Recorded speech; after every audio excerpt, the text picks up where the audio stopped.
the People's Vice President, Honorable Gachagua, my friend, my brother Eugene Omalwa, chairman of this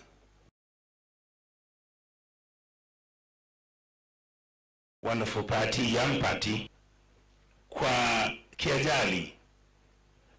I was actually not aware that this meeting was here, but yesterday, Dr. Fred Matiang'i called me from where he is. Na wale ambao hawajui, amepewa kazi na World Bank kule Latin America, ambaye alikuwa amepatiwa agreement. Sasa ameamua atawachilia hiyo kazi, atarudi Kenya, na yeye atakuja kukuwa na hawa ndugu wetu. Jambo la pili ambalo ningependa kusema ni kuwa ujumbe alionipa ni kuwa ameona kwa vyama vingi vingependa kumtaja kuwa yeye ndiye atakuwa mwenyeji wa hivyo vyama, lakini amesema kuwa angependa kila mtu angojee, kwa sababu angependa aje hapa azungumze na hawa ndugu zake, ndio sasa ataamua vile tutakuwa tunasonga. Lakini ile message nitawapatia ni kuwa wale ambao tumekuwa tunafanya kazi na chama cha ODM, tumefanya hiyo kazi kwa heshima. Imekuwa miaka 25.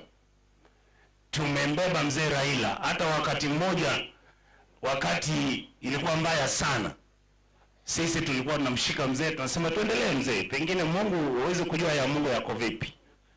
So ningependa kusema kuwa sisi watu wa eneo la Kisii wote wamesema tunarudi hapa kwa huu mkondo hapa, na wamesema candidate yetu ambaye atasimama urais na hawa wengine as equal partners. Finally, I want to tell you the last thing he said, and I'll reflect it because I hold it very dear to my heart.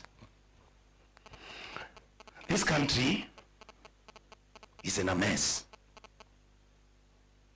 Can I tell you how your country is in a mess? Let me just use 2 minutes to explain how your country is in a mess. We are the only country where we have a consolidated fund, which is money where all the Republic of Kenya money is kept. No president has ever had access to that money. Not Kenyatta, not even Moi, not Kibaki, not Uhuru. Right now, the consolidated bank and the consolidated account